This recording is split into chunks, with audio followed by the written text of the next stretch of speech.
Magandang umaga. Dahil morning class ang anak ko ngayon ay maaga akong gumising para makapagluto ng breakfast namin at may pupuntahan din ang asawa ko ngayong araw. So ayan, ang hinanda ko na lulutuin ay ampalaya na may itlog. So ayan, ginayat-gayat ko na siya.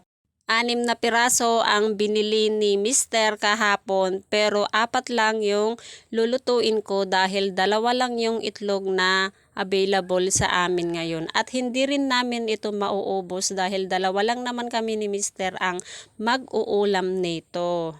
Nagprito na lang ako ng itlog na uulamin ng anak ko. Alam naman natin na ang mga bata ay mapili talaga sila lalo na sa gulay. Tinatrain ko naman siya na mag-ulam ng mga gulay guys pero hindi talaga niya gusto. Mapag-ulam ko man siya pero yung sabaw lang ng gulay ang gusto niya. Noong kabataan ko rin naman guys ay hindi rin naman talaga ako mahilig sa ampalaya kasi mapait nga siya pero nung namasukan ako bilang kasambahay ay wala na akong ibang choice na uulamin lalo na kung yun lang ang hinanda namin na ulam. So ngayon ay okay naman na siya sa akin. Mas gusto ko pa nga na ulamin minsan yung salad na ampalaya. Naghiwa na nga rin pala ako ng maliliit na laso na kanina dyan guys at sinunod ko naman na itong 2 pirasong kamatis. Ang mahal na ng kamatis ngayon guys. Imagine yung 6 na piraso ay nasa 50 pesos na yata yun.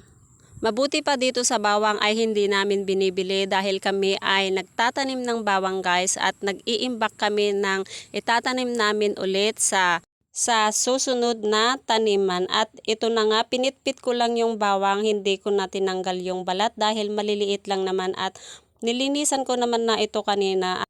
Pagkatapos ko ngang hiwain itong ampalaya kanina ay binabad ko na ito sa asin, saka ko pipigain para mawala yung pait niya. Saka ko ito babanlawan.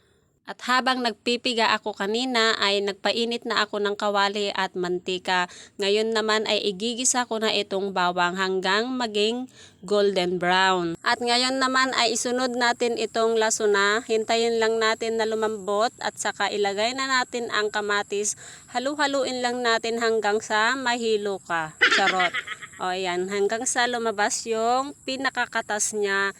Saka na natin ilagay itong ampalaya. Halu-haluin lang natin hanggang sa maluto ang ampalaya. Naglagay na nga rin pala ako ng kunting asin at betsin dyan. At ngayon naman ay ilalagay ko na itong itlog. Haluin ulit natin para malagyan ng itlog lahat ng ampalaya. So ayan na, luto na ang ating ulam.